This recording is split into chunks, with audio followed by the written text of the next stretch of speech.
വൈജയന്തിയെ തോപ്പിക്കുമെന്ന് ആരും വിചാരിക്കണ്ട.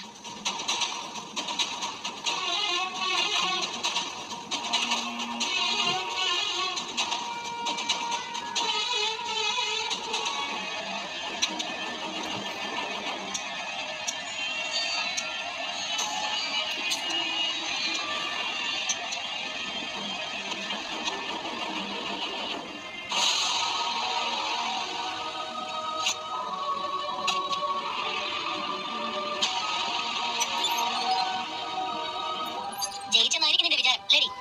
ജയിക്കാൻ ഞാൻ ആരോടും മത്സരിച്ചില്ലല്ലോ. ഇല്ലേ? നിന്നെ ഞാൻ തോൽപ്പിച്ച് ഓടിച്ചതല്ലേ? ഞാൻ തോറ്റോടിയുമില്ല, ജയിച്ചു കയറി വന്നുമില്ല. മാഡത്തിന്റെ മനസ്സിൽ കലാപങ്ങൾ നടക്കുന്നത്, നമ്മുടെ വെട്ടും കുത്തും കൊലപാതകവും ജയവും തോൽവിയും ഒക്കെ നടക്കുന്നുണ്ടായിരിക്കും. ഞാനതൊന്നും അറിയുന്ന പോലുമില്ല. നീ അറിയാതെയാണോ ബാലേന്ദ്രൻ നിന്റെ ദത്തുപുത്രിയായിട്ട് പ്രഖ്യാപിച്ചത്? നീ ചോദിച്ചു വാങ്ങിച്ചതായിരിക്കുമല്ലോ ആ സ്ഥാനം. ഞാനൊന്നും ചോദിച്ചിട്ടില്ല മാഡം, എന്നെ വെറുതെ തെറ്റിദ്ധരിക്കല്ലേ. ആകെ ഒരാഗ്രഹം, മാഡം ഞാൻ മോളെ പോലെ കണ്ടിരുന്നെങ്കിൽ, ഒരു പ്രാവശ്യമെങ്കിലും മോളെ ഒന്ന് വിളിച്ചിരുന്നെങ്കിൽ എന്ന് മാത്രം. പിന്നെ മരിച്ചാലും എനിക്ക് സങ്കടമില്ല. എനിക്ക് മാഡത്തിന്റെ മകളാവാനുള്ള പ്രായമല്ലേ ഉള്ളൂ. 10 ജന്മം ജനിച്ചാലും നീ എനിക്ക് മകളായി വരത്തില്ലേ. ബാലേന്ദ്രൻ നിന്നെ സുഖിപ്പിക്കാൻ വേണ്ടി ഇതെന്റെ മകളാണെന്ന് വിളംബരം ചെയ്യുന്ന പോലെ അല്ല മക്കൾ ഉണ്ടാവുന്നത്. എന്റെ വയറ്റിന്ന് ജനിക്കണം എന്റെ മകളാവാൻ. എന്റെ ഈ വയറ്റിൽ ജനിച്ചവരാ എന്റെ 3 മക്കൾ. ആ ഒപ്പം നിൽക്കാനുള്ള യോഗ്യത ഉണ്ടോടി നിനക്ക്? വാഗൊണ്ട് പറയാം ദത്തുപുത്രി, കടലാസിൽ എഴുതാം ദത്തുപുത്രി, അത്രയ്ക്കേ ഉള്ളൂ. എന്റെ മകളാവണമെങ്കിൽ എന്റെ ചോര ഒഴുകണം ഞരമ്പില്. പുലികളിക്ക് പുലിവേഷം കെട്ടിയ പുലി ആവത്തില്ല കേട്ടോ. ബാലേന്ദ്രൻ ഒരാവേശത്തിൽ നിനക്ക് തന്ന സ്ഥാനം വേറൊരു ആവേശത്തിൽ തിരിച്ചെടുത്തൊന്നും വരും. അതുകൊണ്ട് ഈ വീട്ടിലെ മൂത്ത മകളുടെ സ്ഥാനം കിട്ടിയെന്ന് വെച്ച് നീ അഹങ്കരിക്കണ്ട. ഏട്ടിലെ പശു പുല്ല് തിന്നത്തില്ലാന്ന് നീ കേട്ടിട്ടില്ലേ? എനിക്കൊന്നും വേണ്ടെന്ന് ഞാൻ ആദ്യമേ പറഞ്ഞല്ലോ, പിന്നെ എന്തിനാ എന്നോട് വഴക്കിന് വരുന്നത്? നിനക്കൊന്നും വേണമെങ്കിൽ നീ എന്നാ തിരിച്ചു വന്നേ? കള്ളി, പെരും കള്ളി. ഒന്നും വേണ്ടാത്തവര് ഈ വീടും ഇവിടുത്തെ പ്രശ്നങ്ങൾ ഇട്ടറിഞ്ഞിട്ട് പോണമായിരുന്നു. ഞാൻ പോയതാ സാറ് സമ്മതിക്കാഞ്ഞിട്ടാ. അയ്യടി ഷാറ് സമ്മതിക്കാഞ്ഞിട്ടാ എന്ന് വെച്ചാ സാറിന്റെ കാര്യമല്ലേ നീ നടക്കുന്നത്? ഷാറ്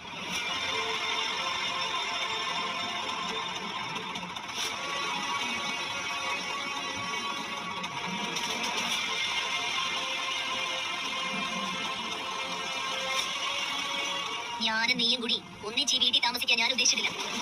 ഒന്നുകിൽ നീ അല്ലെങ്കിൽ ഞാൻ. മനസ്സിലാക്കിക്കോ.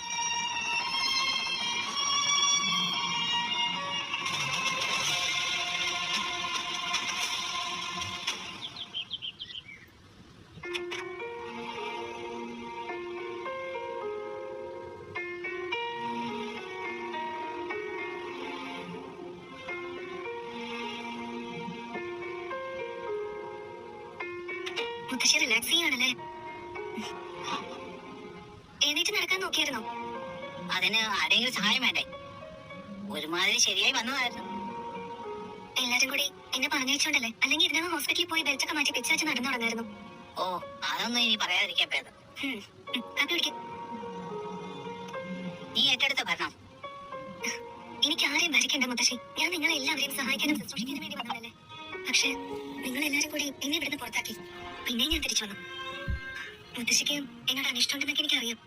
എന്നാലും എനിക്ക് നിങ്ങളോട് ആരോടും ഒട്ടും വിരോധമില്ല. നമ്മളോട് ഒരാൾ മനഃപൂർവ്വം ചെയ്യുന്ന തെറ്റുകൾ പോലും ക്ഷമിക്കണമെന്ന് ബ്രജത്തമ്മ എന്നെ പഠിപ്പിച്ചത്. അത്രയ്ക്ക് ത്യാഗിനിയാകാനൊന്നും എനിക്ക് പറ്റില്ല. എന്നാലും അറിയാതെ ചെയ്യുന്ന തെറ്റുകൾ ക്ഷമിക്കാൻ കഴിയും. ഏതൊരമ്മയാണെങ്കിലും സ്വന്തം മകളുടെ ഭാഗത്തല്ലേ നിൽക്കത്തുള്ളൂ. അവള് തെറ്റുകാരിയാണെങ്കിലും ശരി. വൈശാഖ പെറ്റുള്ളായിട്ടടി ഞാൻ. അവളുടെ മനസ്സ് വിഷമിക്കുമ്പോ എനിക്കും വിഷമം തോന്നും. നീ പോയ ഈ കുടുംബത്തിൽ സമാധാനം വരുമെങ്കിൽ അതാണ് ഞാനും വിചാരിച്ചു. ഞാൻ പോയാൽ ഈ വീട്ടിൽ സമാധാനം വരത്തില്ല മുത്തശ്ശി. ഉള്ള സമാധാനം കൂടി നഷ്ടപ്പെടുകയേ ഉള്ളൂ. അതുകൊണ്ട് മാത്രം ഞാൻ പോകാതെ നിൽക്കുന്നത്. അല്ലാതെ ഇവിടുത്തെ ശമ്പളം കണ്ടിട്ടോ ആഹാരത്തിന്റെ രുചിയോ ഒത്തിട്ടോ വലിയ വീട്ടിൽ കിടന്നിറങ്ങാനുള്ള മോഹം കൊണ്ടോ അല്ല. ബാലേന്ദ്രൻ തന്നെ അവന്റെ ദത്തുപുത്രിയായിട്ട് വിളംബരം ചെയ്തല്ലോ. ബാലേന്ദ്രൻ സാറ് എനിക്ക് തന്നെ ഏറ്റവും വലിയ സമ്മാനം. പത്മശ്രീ, പത്മഭൂഷൺ, കീർത്തിചക്ര എന്നൊക്കെ പറയുന്ന പോലെ വിശിഷ്ടമായ ഒരു ബഹുമതി. അത് വെറുതെ പറഞ്ഞതല്ല. അദ്ദേഹത്തിന്റെ മനസ്സിൽ അങ്ങനെയാ എന്റെ സ്ഥാനം. നിങ്ങൾക്കാർക്കും അത് അംഗീകരിക്കാൻ പറ്റത്തില്ലെന്നും അറിയാം. കഴക്കൂട്ടത്തെ ഓഫനേജിൽ വന്ന് അനാഥയായിട്ട് എന്നെ കാണാനേ നിങ്ങൾക്ക് പറ്റത്തുള്ളൂ. മതി, എനിക്ക് പരാതിയില്ല. എന്നെ ദത്തുപുത്രിയാക്കിയത് വൈജയ്ക്കൊട്ടും ഇഷ്ടപ്പെട്ടിട്ടില്ല. വേണ്ട, ഇഷ്ടപ്പെടണ്ട. എന്നെ അങ്ങനെ കാണുന്നത് വേണ്ട. ദത്തപുത്രി എന്നുള്ള സ്ഥാനം കാണിച്ച് ഒരു ചില്ലി കാശിന് പോലും ഞാൻ ആരോടും വിലപേശാനും വരത്തില്ല. ഞാൻ അലീനയാ മുത്തശ്ശി, ഏത് വേഷം ഇട്ടാലും. നീ ഇവിടെ താമസിക്കുകയാണെങ്കിൽ വഴി ഇവിടുന്ന് താമസം മാറ്റി. എനിക്കതിലൊന്നും ചെയ്യാനില്ല. അതൊക്കെ ഓരോരുത്തരുടെ സ്വന്തം നിലപാടുകളാ. താൻ കുഴിക്കുന്ന കുഴിയിൽ താൻ തന്നെ വീഴും എന്നൊരു പഴഞ്ചൊല്ല് കേട്ടിട്ടുണ്ട്. അത് നീ ഇവിടെ പറയാൻ എന്താ കാരണം? ഈ വീടിന്റെ ഉടമസ്ഥ, ഇവിടുത്തെ ഭരണാധികാരി, ഈ കുടുംബത്തിന്റെ മഹാറാണിയായി വാഴേണ്ടവൾ കേവലം ഒരു വേലക്കാരിയെ പുറത്താക്കാൻ വേണ്ടി പഠിച്ച അഭ്യാസം മുഴുവൻ വയറ്റിയിട്ട് അവസാനം തന്നെ താൻ പുറത്തു പോകേണ്ടി വരിക. അതിനേക്കാൾ പരിതാപകരമായ ഒരു അവസ്ഥ വേറെ എന്താ ഉള്ളത്?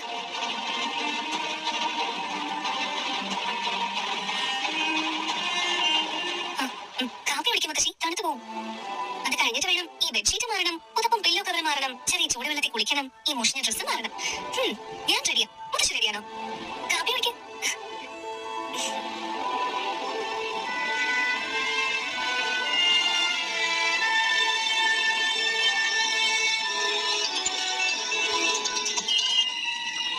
ഹലോ, കമലേട്ടി ഫ്രീ ആണോ? ഞാൻ ടിവിയുടെ മുമ്പിൽ ഇരിക്കുമായിരുന്നു. സംസാരിക്കാൻ സമയമുണ്ടോ? അതെന്താ, സംസാരിക്കാം. ബാലേന്ദ്രൻ തിരിച്ചെത്തി. ആ വിവരം പറയാനാ വിളിച്ചത്. വന്നു? എപ്പോ വന്നു? അലീനുണ്ടോ കൂടെ? അവളുണ്ട് കമലേട്ടി.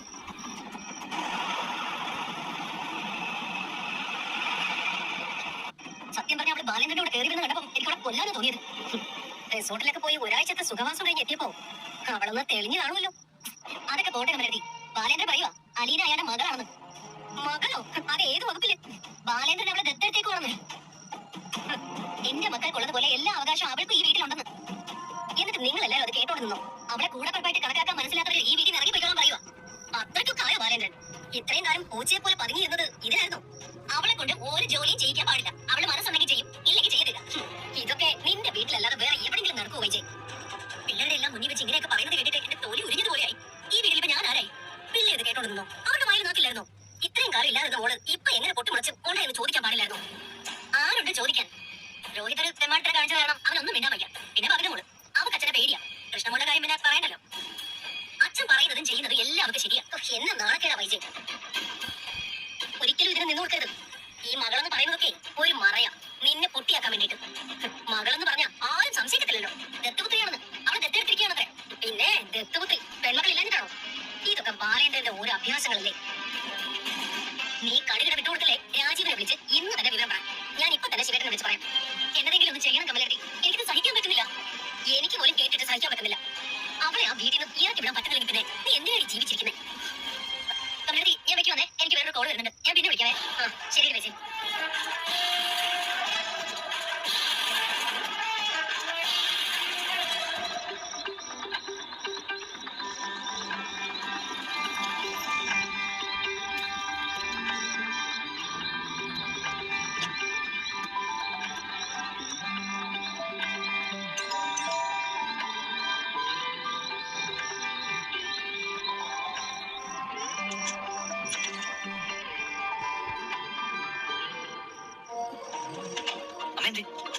അമ്മ ഫോണില.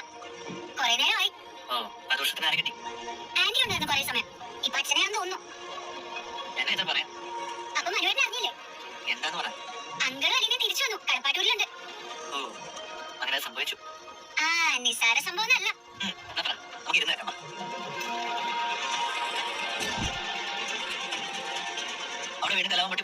പൊട്ടി പുറപ്പെടുന്നതിന് മുൻപ് തന്നെ അടിച്ചമർത്തി അങ്കിള്. പക്ഷെ ഏത് നിമിഷം വേണമെങ്കിലും പൊട്ടി പുറപ്പെടാം. ചാർജ് ചെയ്ത് നിർത്തിയേക്കോ. അങ്കിള് വീട്ടിലോട്ട് കയറി ചെന്ന പാടെ എല്ലാരെയും വിളിച്ചു കൂട്ടി അലീനെ അങ്കിളിന്റെ മകളായിട്ട് ഡിക്ലെയർ ചെയ്തു. പിന്നെ ഞെട്ടിച്ചു പറഞ്ഞില്ലേ സകലരെ? അല്ലെന്ന് രോഹിണിനും ബബിതയ്ക്കും കൃഷ്ണയ്ക്കും ഒപ്പം എല്ലാ അവകാശങ്ങളും അലീനയ്ക്കും കൊടുത്തു.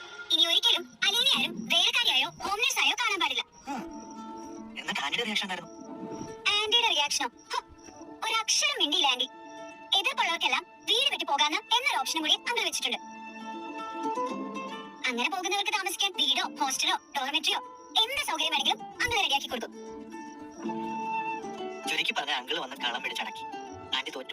ആര്? ആന്റിയോ? ആന്റി ഒരു ഇഞ്ചിന് വിട്ടു കൊടുക്കില്ലാന്ന് പ്രഖ്യാപിച്ചു കഴിഞ്ഞു. അല്ലല്ല, അമ്മയുടെ അടുത്ത്. നിലവിൽ സ്ഥിതിഗതികൾ ശാന്തമാണെങ്കിലും അണിയറയിൽ കലാപത്തിനുള്ള ഒരുക്കങ്ങൾ നടക്കുന്നുണ്ട്. ഒരു വെയിറ്റ് ഇരിക്കട്ടെ എന്ന് വിചാരിച്ചു. കൂടി പോയല്ലേ? എന്നാൽ ഇത്രയും ഫൈറ്റ് ചെയ്യാനുള്ള എനർജി എനിക്ക് എവിടെ നിന്ന് കിട്ടുന്നു? അതാണ് എനിക്ക് അതിശയം. എന്തായാലും മനുവേട്ടന് സന്തോഷമായി കാണാല്ലേ? എന്തിന്? അല്ല, അലീന വീണ്ടും കടപ്പാട്ടൂർ വീട്ടിൽ എത്തിച്ചേർന്നില്ലേ? എനിക്ക് സന്തോഷമായി.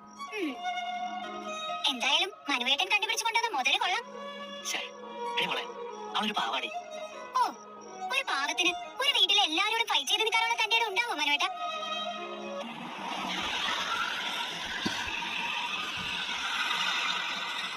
അതും ഒരു സെർവന്റിന്. സെർവന്റ് അത് നമ്മളിട്ട പേരല്ലേ? വാസ്തവത്തില് അവളൊരു റാണി, ഝാൻസി റാണി. ഈ ജോനോ ഫാക്കനൊക്കെ പറയുന്ന പോലെ. എനിക്കിപ്പോ ഒരു ഡൗട്ട് ഉണ്ട് മനുവേട്ട. ഇനി ശരിക്കുവേ ഈ അലീന ബാലേന്ദ്രൻ അംഗങ്ങളുടെ മോളെ തന്നെ അല്ലേ ഇത്? അല്ലെങ്കിൽ എന്തിനാ അംഗൾ ഇത്ര ബലം പിടിക്കുന്നത് അവൾക്ക് വേണ്ടിട്ട്? അതെനിക്കൊരു പിടുത്തം കിട്ടാത്ത.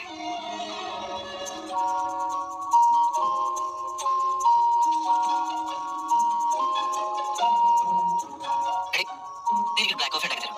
ഓക്കെ മൈ ഡിയർ, എന്റെ ഫോണൊന്ന് ചാർജ് ചെയ്തതാണ്.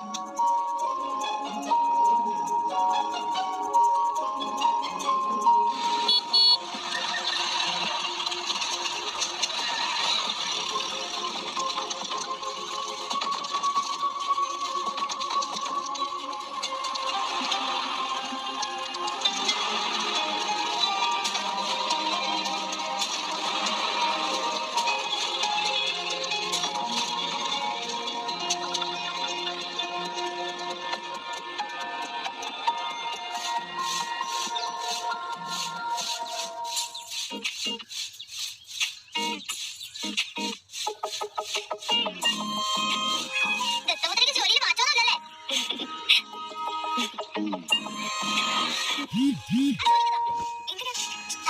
എന്തിനാണെന്ന് പറ. ഞാനീ മുറ്റം തൂത്തു നോക്കട്ടെ. മോള് പോയിരുന്നു പഠിക്കും. അതൊക്കെ ചെയ്തു കഴിഞ്ഞു. ഇനി തന്നെ അലീന ചേച്ചി പോയി ചായ ഇട്. ഇത് ഞാൻ മാനേജ് ചെയ്തോളാം. അപ്പോ നീ എന്നെ അംഗീകരിച്ചു ദത്തപുത്രിയായിട്ട്? അതൊക്കെ മേലെ. എന്നുവെച്ചാ ശരിക്കും എന്റെ ചേച്ചിയായിട്ട്? ആര് പറഞ്ഞു ചേച്ചിയാണെന്ന്? അച്ഛന്റെ മോളാണെന്ന്. അങ്ങനെ പറഞ്ഞോ? അങ്ങനെ പറയാൻ പാടില്ലേ? പൊടി കള്ളി. ഞാൻ പോയി ചായ ഇടാവേ.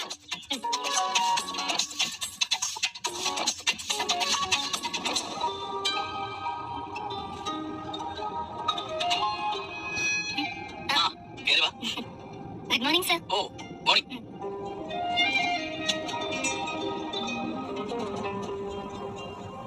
ചൂട് 85 ഡിഗ്രി സെന്റിഗ്രേഡ്.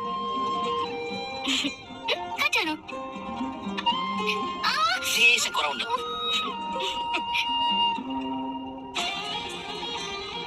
താഴെ മൊത്തത്തിൽ എങ്ങനെയുണ്ട് അന്തരീക്ഷം? എന്തൊക്കെയോ നേരെ പുകയുന്നുണ്ട്. ആരെങ്കിലും വേണ്ടിയോ അതിനോട്? കൃഷ്ണമോൾ ഒരു കുഴപ്പമില്ല, എന്നെ ചേച്ചിയായിട്ട് അംഗീകരിച്ചു കഴിഞ്ഞു. അവളുടെ ജീൻ എന്റെയാ, 100%. കൈത കെമിക്സ് തീരെ ഇല്ല. ബബിതയും രോഗി എങ്ങനെയുണ്ട്? മിണ്ടുന്നില്ല. ദേഷ്യം? ദേഷ്യമുണ്ടല്ലോ. വൈജകാലം എന്ന നായ പോലെ നടക്കുവാണെന്ന് എനിക്കറിയാം. ഇത് ശരിയാവോ? മുറിവുകളെല്ലാം ഉണങ്ങണ്ടേ, സമയമെടുക്കും. എന്റെ ദത്തുപുത്രിയായി കഴിഞ്ഞിട്ടുള്ള ഫീലിങ്സ് എന്താണ്? അതൊന്നും ഞാൻ പറയത്തില്ല. ചുമ്മാ പറ, കേൾക്കാനുള്ള കൊതിയുണ്ടല്ലേ? സത്യം പറഞ്ഞാ എനിക്ക് ഒരു ഫീലിങ്സും ഇല്ല. നശിപ്പിച്ചു. അതെന്താ അങ്ങനെ? ഞാൻ ഈ വീട്ടിൽ വന്ന അന്ന് മുതലും സാറിന് എന്റെ അച്ഛനായിട്ടാ കണ്ടത്. എന്റെ കൂടപ്പിറപ്പുകളുടെ അച്ഛൻ എന്റെ അച്ഛനാണല്ലോ എന്ന് കരുതി.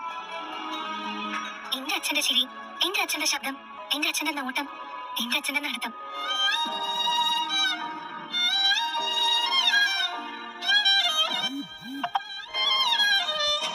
അങ്ങനെ ഞാൻ കണ്ടത്. എല്ലാം എനിക്ക് ഒരുപാട് ഇഷ്ടമായി. എനിക്ക് ഈ വീട്ടില് സാറിന്റെ മോളായിട്ട് ജനിച്ചാൽ മതിയായിരുന്നല്ലോ എന്നോർത്ത് ഞാൻ എന്തോരം സങ്കടപ്പെട്ടിട്ടുണ്ട്. ഇപ്പോഴും ഉണ്ടോ സങ്കടം? ഇല്ല, സാറിന്റെ മനസ്സിൽ ഇപ്പൊ ഞാൻ ആരാണെന്ന് എനിക്കറിയാം.